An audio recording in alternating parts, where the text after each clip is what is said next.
Hello guys, welcome back to my YouTube channel. आज हम पढ़ेंगे आइसोटॉप। आइसोटॉप मीन्स होता है समस्थानिक। क्या होता है? आइसोटॉप मीन्स समस्थानिक। तो क्या होता है देख लेते हैं। एक ही तत्व, क्या एक ही तत्व के परमाणु जिनकी परमाणु संख्याएं समान हो, जिनकी परमाणु संख्याएं समान हो तथा द्रव्यमान संख्याएं भिन्न भिन्न होती हैं, उसे क्या कहते हैं? उसे समस्थानिक कहते हैं। उसे क्या कहते हैं? समस्थानिक कहते हैं। समस्थानिक एक ही तत्व के परमाणु जिनकी परमाणु संख्याएं समान हो तथा द्रव्यमान संख्याएं भिन्न भिन्न होती है, वो क्या कहलाते हैं? तो समस्थानिक। क्या कहलाते हैं? समस्थानिक। अब तत्वों के समस्थानिकों यानी आइसोटॉप्स की परमाणु संख्याएं समान होने का कारण यह है कि उनके नाभिकों में प्रोटॉनों की संख्या समान होती है। प्रोटॉनों की संख्या क्या होती है? समान होती है, किंतु न्यूट्रॉनों की संख्या भिन्न होती है, जिससे उनकी द्रव्यमान संख्याएं भिन्न भिन्न होती है। इसलिए कहा गया कि एक ही तत्व के परमाणु, क्या एक ही तत्व के परमाणु जिनकी परमाणु संख्याएं समान हो तथा द्रव्यमान संख्या क्या हो? भिन्न भिन्न होती है, उसे क्या कहते हैं? तो समस्थानिक कहते हैं। एग्जाम्पल की हम बात करते हैं तो क्लोरीन की सभी परमाणु के नाभिक में 17 प्रोटॉन होते हैं, अतः क्लोरीन की परमाणु संख्या 17 होती है। लेकिन क्लोरीन के कुछ परमाणुओं के नाभिक में 18 न्यूट्रॉन और कुछ परमाणुओं के नाभिक में 20 न्यूट्रॉन होते हैं। अतः क्लोरीन के कुछ परमाणुओं के नाभिक में 20 न्यूट्रॉन होते हैं। कितने न्यूट्रॉन होते हैं? तो 20 न्यूट्रॉन होते हैं। अतः क्लोरीन के कुछ परमाणुओं की द्रव्यमान संख्या 17 + 18 यानी प्रोटॉन की संख्या न्यूट्रॉन की संख्या को जोड़ दिए तो कितना हो गया? 35। और कुछ परमाणुओं की द्रव्यमान संख्या 17 + 20 होगी। कुछ में क्या होती है? 20 होती है न्यूट्रॉनों की संख्या, तो 20 + 17 क्या होगी? 37 हो गई। ठीक ना? तो इसलिए क्या है, यानी एक ही तत्व समस्थानिक में क्या होते हैं? एक ही तत्व के परमाणु जिनकी परमाणु संख्याएं समान हो तथा द्रव्यमान संख्याएं क्या हो? भिन्न भिन्न हो, उसे क्या कहते हैं? तो समस्थानिक कहते हैं। एग्जाम्पल भी हमने देख लिए। अब है समस्थानिकों के गुण यानी प्रॉपर्टीज ऑफ आइसोटॉप्स कह सकते हैं। इसकी इंग्लिश की बात करें तो आइसोटॉप, प्रॉपर्टीज ऑफ आइसोटॉप्स। तो किसी तत्व के ठीक ना समस्थानिकों के गुण। नंबर 1, सभी समस्थानिकों के परमाणुओं की इलेक्ट्रॉनों की संख्या समान होती है। सभी समस्थानिकों के परमाणुओं इलेक्ट्रॉन की संख्या क्या होती है? तो समान होती है। परमाणुओं की इलेक्ट्रॉनों की संख्या क्या होती है? समान होती है। दूसरा प्रॉपर्टीज है मीन्स गुण, किसी तत्व के समस्थानिकों के भौतिक गुण भिन्न भिन्न होते हैं। क्या होते हैं? भिन्न भिन्न होते हैं। किसी तत्व के समस्थानिकों के भौतिक गुण क्या होते हैं? भिन्न भिन्न होते हैं। अब है भिन्नांक परमाणु द्रव्यमान। नेक्स्ट टॉपिक है आपका भिन्नांक परमाणु द्रव्यमान। क्या होता है देख लेते हैं। बहुत से तत्वों के परमाणु द्रव्यमान पूर्णांक ना होकर के भिन्न में होते हैं, तो उसे क्या कहेंगे हम? भिन्नांक परमाणु द्रव्यमान। क्या कहेंगे? उसे हम भिन्नांक परमाणु द्रव्यमान। इसका कारण यह है कि तत्वों के कई समस्थानिक होते हैं। अभी हमने देखा कि तत्वों के क्या होते हैं? कई समस्थानिक होते हैं, जिनके परमाणु द्रव्यमान भी क्या होते हैं? भिन्न भिन्न होते हैं। जैसे एग्जाम्पल का परमाणु द्रव्यमान की बात करते हैं 35 और 37। अभी जस्ट हमने देखा है।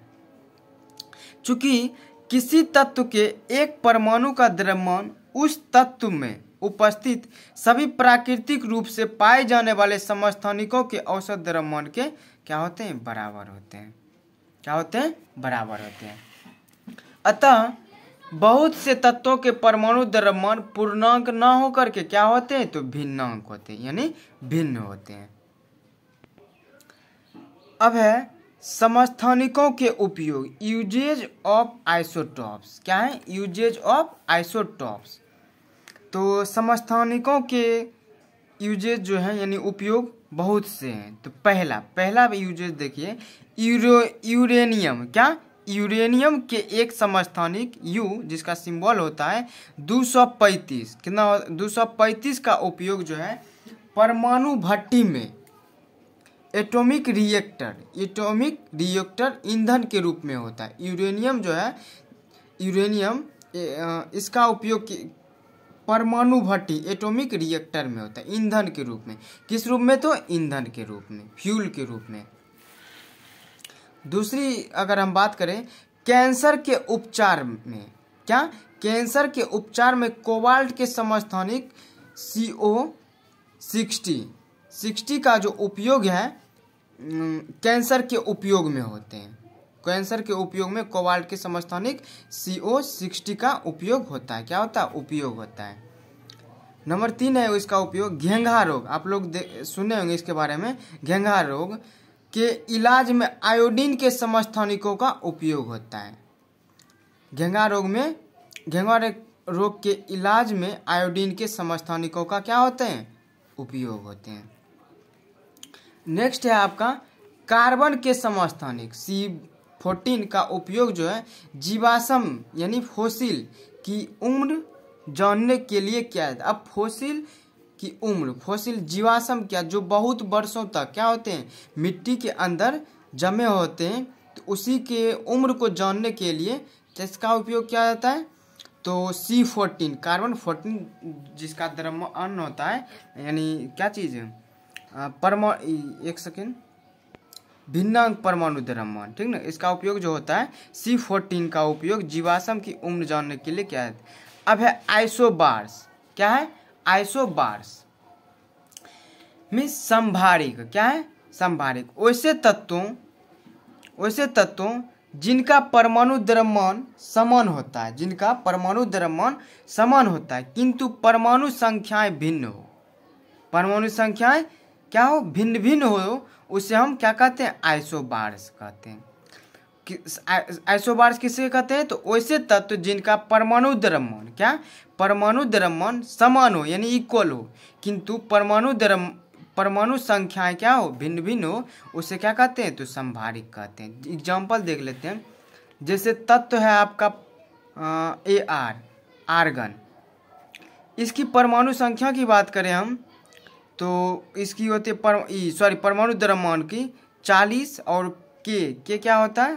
पोटेशियम। इसका भी परमाणु द्रव्यमान क्या होता है? 40, और कैल्शियम जो होता है कैल्शियम, इसका भी परमाणु द्रव्यमान क्या होते हैं? 40। लेकिन परमाणु संख्या की बात करें हम तो आर्गन का होता है 18, और पोटेशियम का होता है 19, और कैल्शियम का क्या होता है? 20 होता है। इसलिए कहा गया कि वैसे तत्व जिनका परमाणु द्रव्यमान क्या हो? इक्वल हो, समान हो, किंतु परमाणु द्रव्यमान क्या हो? भिन्न भिन्न हो, उसे आइसोबार्स कहते हैं। फॉर एग्जांपल देख लीजिए आर्गन, पोटेशियम और कैल्शियम। इसकी परमाणु द्रव्यमान क्या है? समान है, और इसकी परमाणु संख्या की बात करें तो हम क्या है? डिफरेंट एक दूसरे से।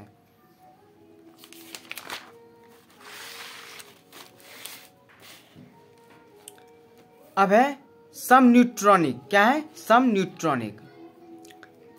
आइसोटोन्स। क्या है? आइसोटोन्स, ठीक ना। ये क्या होता है इसको भी देखते हैं।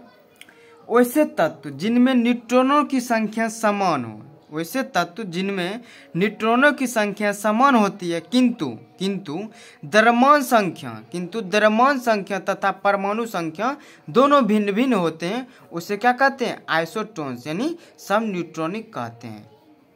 वैसे तत्व जिनमें न्यूट्रॉनों की संख्या क्या? तो न्यूट्रॉनों की संख्या इक्वल हो यानी समान हो, किंतु द्रव्यमान संख्या तथा परमाणु संख्या दोनों क्या हो? भिन्न भिन्न हो, उसे सम न्यूट्रॉनिक कहते हैं। एग्जाम्पल जैसे कार्बन हो गया। कार्बन की परमाणु संख्या आप लोग जानते हैं, कार्बन 7 होती है। परमाणु संख्या क्या हो? इसमें क्या कहता है? भिन्न भिन्न हो, 6, 7 और 8। 6, 7 और 8 इसकी भिन्नांक। इसकी ऊपर वाला जो होता है क्या होता है? द्रव्यमान संख्या। ऊपर वाला क्या होता है? द्रव्यमान संख्या। और नीचे वाला जो होता है क्या होता है? परमाणु संख्या। और यह है न्यूट्रॉनों की संख्या देख रहे हैं क्या है? इक्वल है। तो इसी को ना कहते हैं क्या कि आइसोटोन्स। अब न्यूट्रॉनों की संख्या, क्या न्यूट्रॉनों की संख्या बराबर होती है, सॉरी यह देख रहे हैं क्या है, सबका न्यूट्रॉनों की संख्या समान हो, इसी को कहते हैं क्या चीज, सब न्यूट्रॉनिक। अब न्यूट्रॉनों की संख्या इक्वल टू होता है द्रव्यमान संख्या माइनस परमाणु संख्या। न्यूट्रॉनों की संख्या इक्वल टू द्रव्यमान संख्या माइनस परमाणु संख्या, यानी एन से सूचित करते हैं किसको, न्यूट्रॉनों की संख्या, द्रव्यमान संख्या को जेड से और परमाणु संख्या को पी से, N equal to Z minus P, ठीक ना। अब है संयोजकता, बहुत ही इंपॉर्टेंट टॉपिक है आपका संयोजकता, वैलेंसी। क्या है वैलेंसी, किसी भी परमाणु पर स्थित धनावेश या ऋणावेश की संख्या को संयोजकता या फिर ऑक्सीकरण संख्या कहते हैं। संयोजकता या फिर ऑक्सीकरण संख्या, यह आपका जो है यानी 11-12 के टॉपिक को भी क्लियर कर देगा, ठीक ना, इसको आप ध्यान से सुनिएगा। संयोजकता और ऑक्सीकरण संख्या जो होता है एक ही होता है, यानी जिसको संयोजकता को क्या कहते हैं इंग्लिश में, वैलेंसी। वैलेंसी तत्वों की संयोजकता उनके परमाणु की बाह्यतम कक्षा के इलेक्ट्रॉनों पर निर्भर करती है। तत्वों की जो वैलेंसी होती है संयोजकता, उसके उनके परमाणु की बाह्यतम कक्षा, क्या परमाणु की बाह्यतम कक्षा में इलेक्ट्रॉन, क्या तो इलेक्ट्रॉन पर निर्भर करते, किस पर, इलेक्ट्रॉन पर।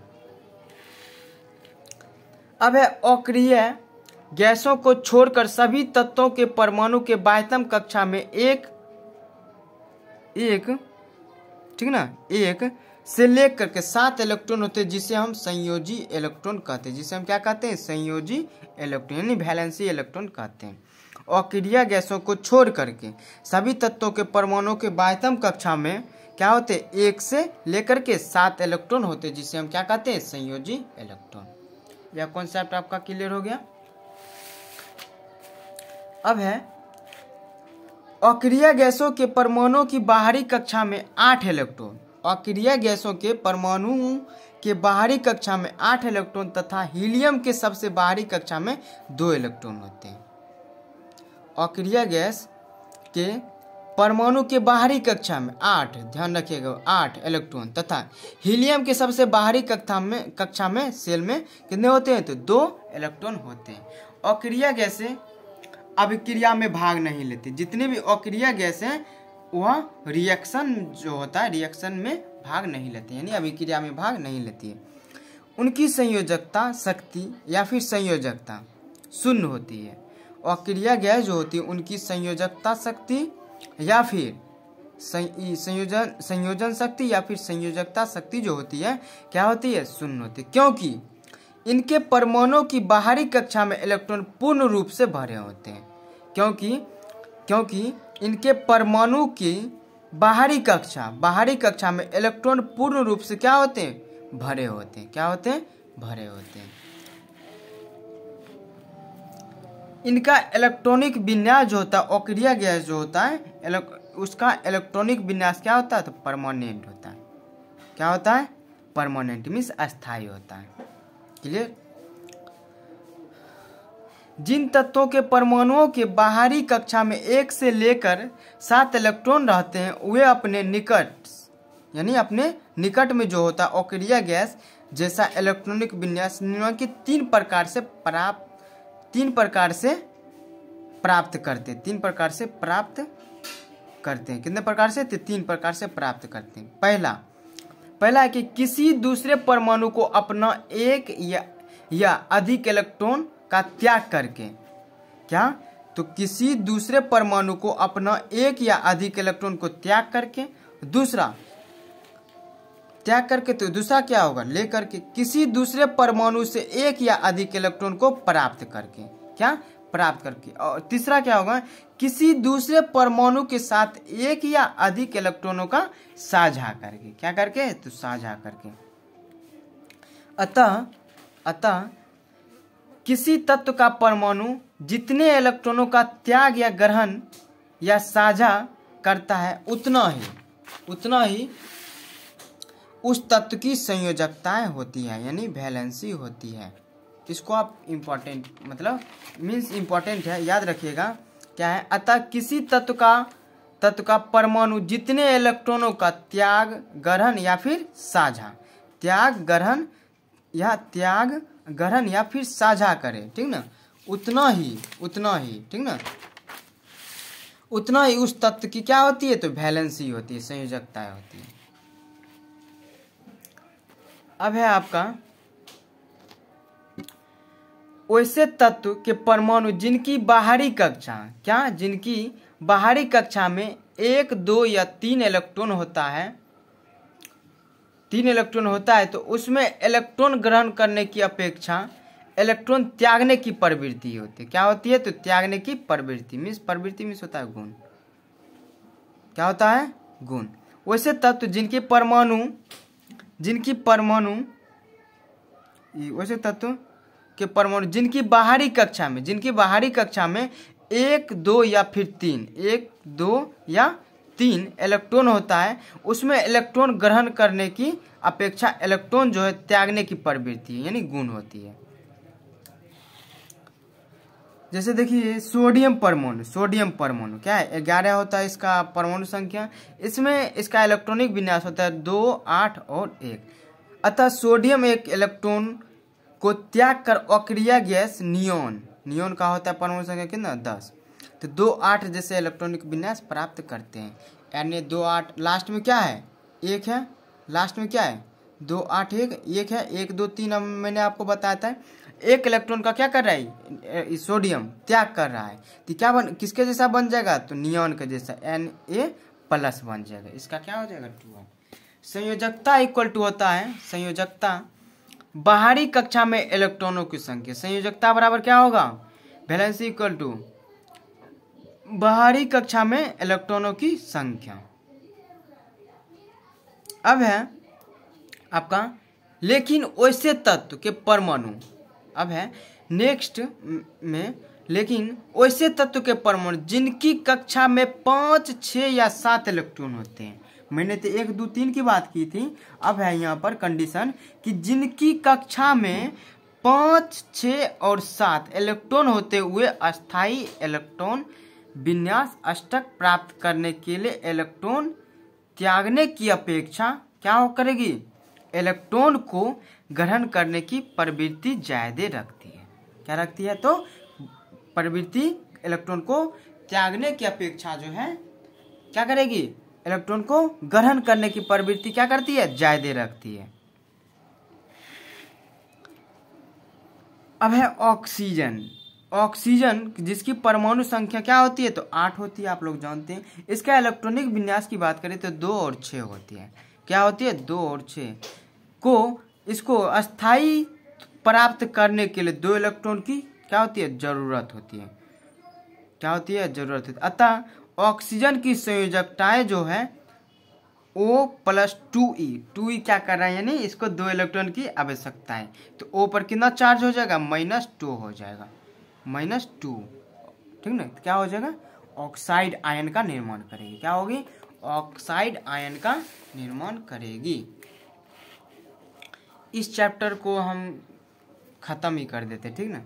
अब है संयोजकता क्या बताए, संयोजकता अगर निकालने के लिए कह दे तो 8- बाहरी कक्षा में इलेक्ट्रॉनों की संख्या, 8- बाहरी कक्षा में इलेक्ट्रॉनों की संख्या। अब है आयंस क्या है, आयंस बहुत ही इंपॉर्टेंट टॉपिक है, थोड़ी देर में इसको समझने का प्रयास करते हैं। तो चलिए देखते हैं।